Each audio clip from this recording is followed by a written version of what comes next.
Hello students, good morning. आपका chemical kinetics का lesson चल रहा है। उसमें आपने पीछे वाले लेक्चर में, इससे पहले आपने सेकंड ऑर्डर रिएक्शन, द्वितीय कोटि अभिक्रिया तक पढ़ा है। इसका मतलब सीरियल वाइज आपने पहले जीरो ऑर्डर पढ़ लिया, फिर फर्स्ट ऑर्डर पढ़ लिया, फिर सेकंड ऑर्डर पढ़ लिया। अब अपन ये जो ऑर्डर ऑफ रिएक्शन पढ़ा है, इसी में ये नेक्स्ट लेसन अपन और पढ़ रहे हैं। आज का भी वही टॉपिक है, लेकिन अब कंपाइल स्टडी आ जाएगी एक साथ में। हम कैसे पढ़ेंगे, क्या पढ़ेंगे, वो हेडिंग आ रही है। आज का अपना पहले टॉपिक होगा determination of order of reaction. मतलब आप किसी रिएक्शन की ऑर्डर, किसी अभिक्रिया की कोटि का डिटर्मिनेशन कैसे कैसे करते हैं, कैसे पढ़ा है आपने। इसके छोटे छोटे पॉइंट यदि बना लिए जाएं तो और इजी होगा। Determination of order of reaction, अभिक्रिया की कोटि का निर्धारण, अभिक्रिया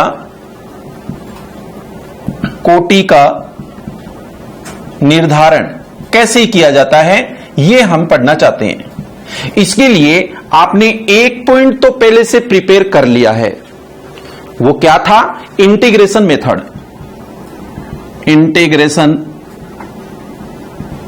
मेथड यानी समाकलन विधि द्वारा, समाकलन विधि द्वारा हमने कैसे ऑर्डर कैलकुलेट किया था, जिसकी कैलकुलेशन आपने पढ़ी है, आपको याद है। आपके ऐसे टॉपिक आया हुआ है, देखो, फॉर जीरो ऑर्डर रिएक्शन, शून्य कोटि अभिक्रिया के लिए आपने के की वैल्यू कैलकुलेट की थी, x अपॉन टी। बोलो, ये वाली वैल्यू आपने पहले से डिटरमाइन कर रखी है कि नहीं कर रखी है? ये इंटीग्रेशन मेथड से ही कैलकुलेशन हुई थी। ऐसे ही आपने for first order reaction, first order reaction के लिए आपने K इज इक्वल्स टू लन रखा है 2.303 upon T log 10 base A upon A minus x. Means ये ऊपर तो है अपने पास में इनिशियल कंसंट्रेशन और ये रिमेनिंग कंसंट्रेशन। ये फर्स्ट ऑर्डर रिएक्शन के लिए आपने पढ़ रखा है। ऐसे ही आपने क्या पढ़ा था बताओ? सेकंड ऑर्डर रिएक्शन में डिटर्मिनेशन कैसे किया था?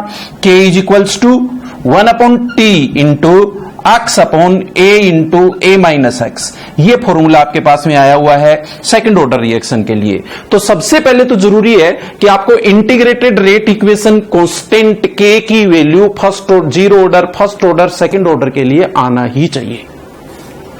उसके बाद आप दूसरे वाले मेथड में जा रहे हैं, ऑर्डर ऑफ रिएक्शन के लिए। मैं सेकंड पॉइंट डाल दूं, ग्राफिकल मेथड। ये है अपना ग्राफिकल मेथड।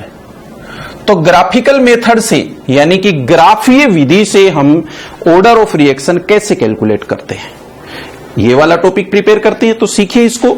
आपके पास ये एक इक्वेशन है, बोलिए A से प्रोडक्ट बना है।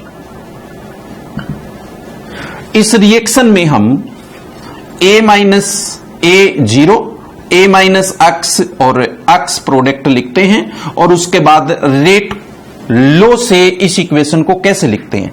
आप सबने ऐसे पढ़ा है कि रेट इज इक्वल्स टू के A माइनस एक्स। ये वाली जो इक्वेशन है यहां, इस इक्वेशन में हम यहां पावर लगा देते हैं n। ये n पावर क्यों लगाई है, ये लिख देता हूं मैं। फॉर ए nth ऑर्डर, कौन से कोटि के लिए अभिक्रिया है ये? nth ऑर्डर रिएक्शन के लिए है। n ऑर्डर रिएक्शन का मतलब यहां जीरो भी हो सकता है, फर्स्ट भी हो सकता है, सेकंड भी हो सकता है। किसी भी कोटि की अभिक्रिया के लिए ये इक्वेशन ऐसे अपन लिख सकते हैं। हम इसी इक्वेशन को दोबारा से कैसे लिखेंगे? बोलिए, रेट की जगह पे dx upon dt is equals to k into a minus X की पावर n। आप इस वाली इक्वेशन पर एक बार log लीजिए। यदि log लेंगे, दोनों साइड में log लेंगे, तो कैसे लिखा जाएगा? बोलो, log 10 base dx upon dt is equals to log 10 base k plus, ये पावर अब नीचे आ जाएगी यहां पर, और बोलेंगे n log 10 base a minus x, ऐसा लिखा जाना है। ये जो इक्वेशन आपके पास में log वाली आई हुई है, इस इक्वेशन पर यदि हम एक ग्राफ प्लॉट करें तो अपने पास इस ग्राफिकल मेथड से रेट का डिटर्मिनेशन हो सकता है। वो कैसे होगा, इसके लिए मैंने ये ग्राफ बना दिया। देखना आप किस किस के बीच में ग्राफ चल रहा है और हम कैसे इसकी कैलकुलेशन करेंगे। एक साइड में तो मैं ले लेता हूं log dx अपॉन dt, ये वाली ये नोट कर लेता हूं, ये लीजिए। एक साइड में तो अपन ने ये लिख लिया log dx अपॉन dt यानी रेट, और दूसरी साइड में मैं लिखता हूं log a माइनस एक्स, यहां log a माइनस एक्स है। तो आप देखेंगे कि आपके पास में दो वैल्यू यहां पर इक्वेशन में शेष बच गई है। कौन कौन सी, एक तो log k और एक n। जब log k की वैल्यू आपके पास बच गई है तो यहां पे मैं लिखता हूं एक बार log k, जिसको अपन बोलते हैं इंटरसेक्ट। इंटरसेक्ट यानी अंतःखंड। ये जो अंतःखंड आपके पास बचा है, इसके अलावा और शेष क्या है बताना, बोलिए n। तो ये ग्राफ यहां से शुरू होगा और एक सीधी रेखा आपको प्राप्त होगी। इस ग्राफ में जो n है वो स्लोप है, तो आप इसका एक स्लोप वैल्यू निकालेंगे। ये स्लोप जो आपके पास में आया है, जो ढाल आपके पास में आया है, वो है n। और यहां पर n क्या है बोलना, ऑर्डर ऑफ रिएक्शन। इसलिए आप कभी भी यदि अभिक्रिया की कोटि ज्ञात करते हैं, रिएक्शन के लिए ऑर्डर कैलकुलेट करते हैं, तो ये ग्राफ में जो स्लोप की वैल्यू आती है, यही ऑर्डर ऑफ रिएक्शन है। स्टूडेंट्स एक बार फिर समझ लो कि ग्राफिकल मेथड से यदि हम ऑर्डर निकालते हैं तो किसी भी रिएक्शन के लिए, nth ऑर्डर की रिएक्शन के लिए ये इक्वेशन आएगी। इसमें रेट क्या है, बोलिए dx अपॉन dt। इसका हम दोनों साइड में log ले लें तो ये इक्वेशन बनती है। और फिर ग्राफ किस किस के बीच में, बोलो log dx अपॉन dt और log a माइनस x के बीच में ग्राफ है, जिसमें log k तो क्या है, इंटरसेक्ट अंतःखंड, और इसमें n की वैल्यू स्लोप है। मैं समझता हूं शायद सभी स्टूडेंट्स को ग्राफिकल मेथड से ऑर्डर ऑफ रिएक्शन का डिटर्मिनेशन आने लग गया होगा। उसके बाद अपन ये थर्ड पॉइंट में चलते हैं। Third point means graphical method, ग्राफीय विधि द्वारा जब अपन ने ऑर्डर कैलकुलेट कर लिया तो उसके बाद आपको यह भी याद रखना चाहिए, यूनिट यदि लिखी हुई है तो हम उससे भी ऑर्डर का डिटर्मिनेशन कर सकते हैं। यूनिट से कैसे करेंगे, के की यूनिट अपन ने लेक्चर जब शुरू हुआ उसी समय लिख दिया था, k is equals to mole, litre and second. Mole की पावर n, लीटर की power n minus 1 and second inverse. ये देखिए मोल, लीटर और सेकेंड, इसमें k की यूनिट का जो डिटर्मिनेशन करते हैं अपन, तो आप सब समझते हैं कि जीरो ऑर्डर रिएक्शन में हम k की यूनिट लिखते हैं मोल पर लीटर पर सेकेंड। फर्स्ट ऑर्डर में अपन क्या नोट करते हैं, k is equals to time inverse means second inverse. Second order में क्या नोट करते हैं अपन, k is equals to mole inverse, litre, second inverse. इसलिए आपको k की यूनिट के बिहाफ पे भी ऑर्डर का पता रहना चाहिए कि ऐसे लिखी जाती है ऑर्डर ऑफ रिएक्शन। फिर हम एक मेथड और काम में लेते हैं जिसको बोलते हैं आइसोलेशन, ओस्टवर्ल्ड आइसोलेशन मेथड। ये नंबर 4 डालता हूं मैं, ओस्टवर्ल्ड आइसोलेशन मेथड। ओस्टवर्ल्ड साइंटिस्ट का नाम है। आइसोलेशन समान रूप से, और मेथड समान रूप से हम कैसे और किस समय कब इस मेथड का उपयोग करेंगे ऑर्डर कैलकुलेट करने के लिए, वो समझिए।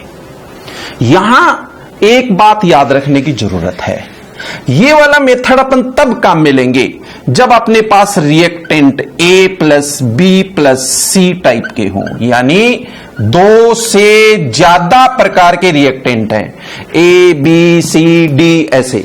A प्लस B या ए से प्रोडक्ट, एक या दो प्रकार के रिएक्टेंट हैं, तब तक इस मेथड की जरूरत नहीं है। ये वाला मेथड हम कब काम में लेते हैं? जब रिएक्टेंट दो से अधिक प्रकार के हों, जैसे एक, दो, तीन प्रकार के रिएक्टेंट यहां पर अपने को दिख रहे हैं, तब इस प्रकार की रिएक्शन की ऑर्डर कैलकुलेट करने के लिए हमें ओस्टवाल्ड आइसोलेशन मेथड की जरूरत है। और वो करते कैसे हैं, इस बात को सीखिए। बता दूं आपको कि जितने टाइप के रिएक्टेंट आपको दिख रहे हैं, उतने ही स्टेप आपको लिखने होते हैं, उतने ही पद आपको लिखने होंगे। अभी बताओ कितने टाइप के रिएक्टेंट है? बोलो 1, 2, 3 टाइप के हैं। तो मैं कितने स्टेप लिखूं? 1, 2, 3। फर्स्ट स्टेप बोलूंगा, उसी से सीखना आपको। जो मैं बोलूं उस बात को ध्यान देना।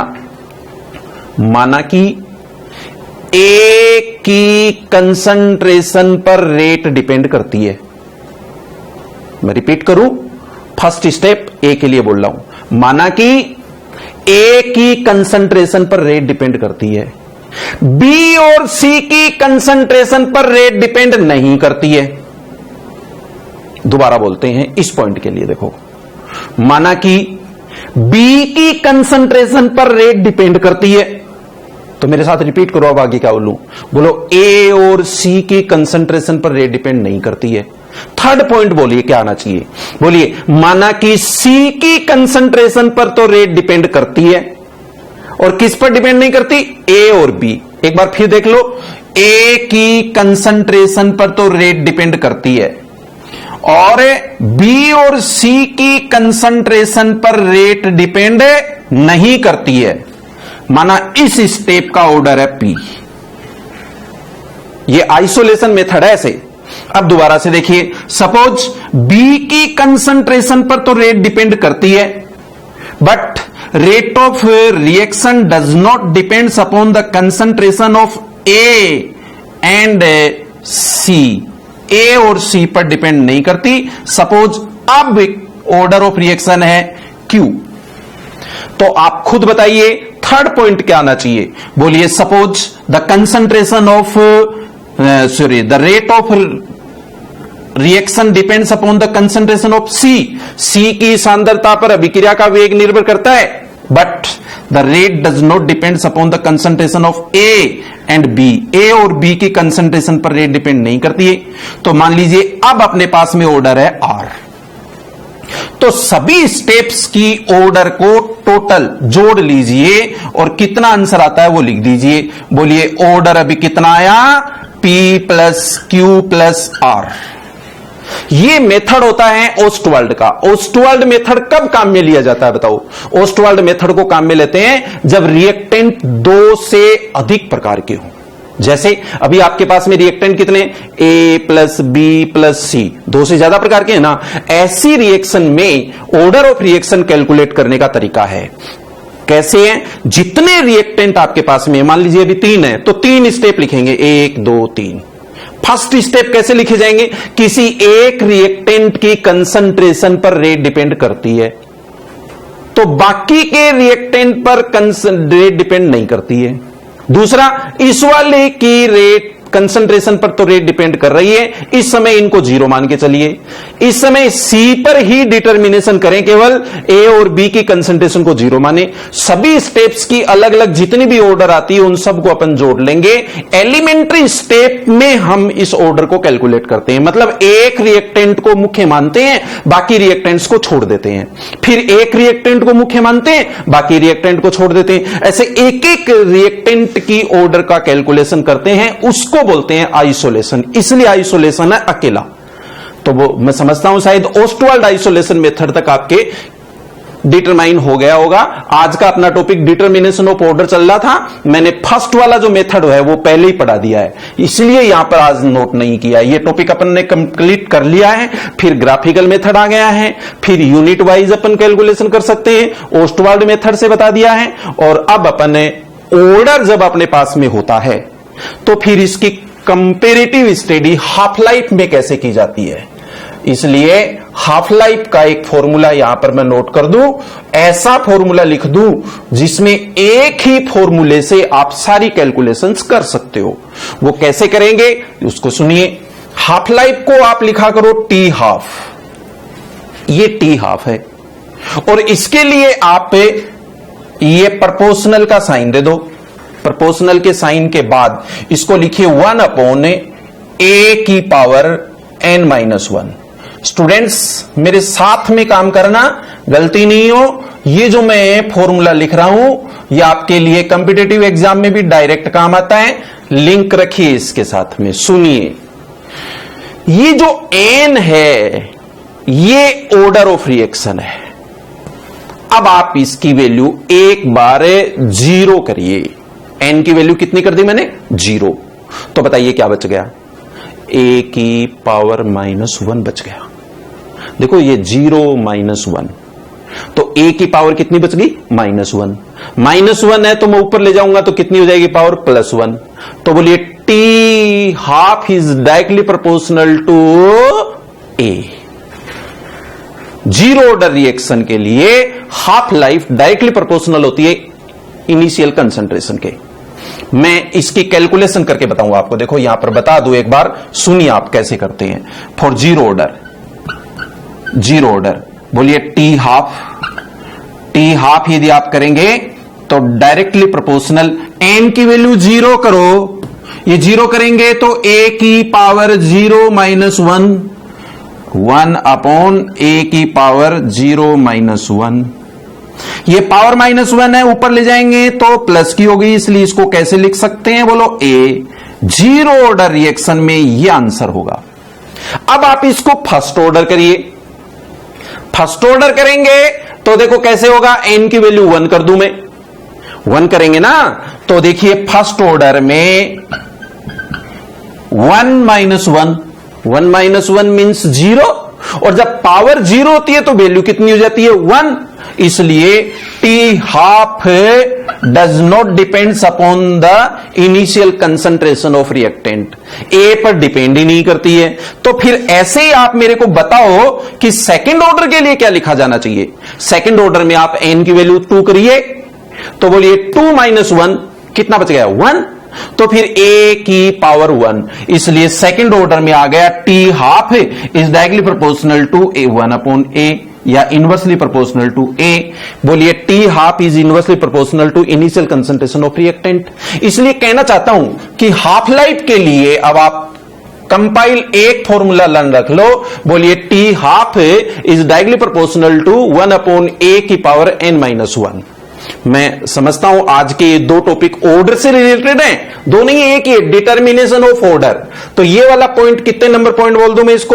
3, 4 और अब ये 5 हाफ लाइफ के द्वारा ऐसे कैलकुलेट करते हैं। डिटर्मिनेशन ऑफ ऑर्डर का टॉपिक बोलिए इंटीग्रेशन मेथड। समाकलन विधि द्वारा हमने जीरो ऑर्डर, फर्स्ट ऑर्डर सबका कैलकुलेट कर लिया। उसके बाद में ग्राफिकल मेथड हो गया, फिर यूनिट ऑफ के की कैलकुलेशन हो गई, ओस्टवाल्ड मेथड से कैलकुलेशन कर ली, और लास्ट हाफ लाइफ से भी हम ऑर्डर कैलकुलेट करके बता सकते हैं। ऑर्डर की वैल्यू यदि अपने पास में है तो उससे हाफ लाइफ आ जाएगी, और यदि हाफ लाइफ है तो उससे अपन ऑर्डर कैलकुलेट कर सकते हैं। Thank you, best of luck.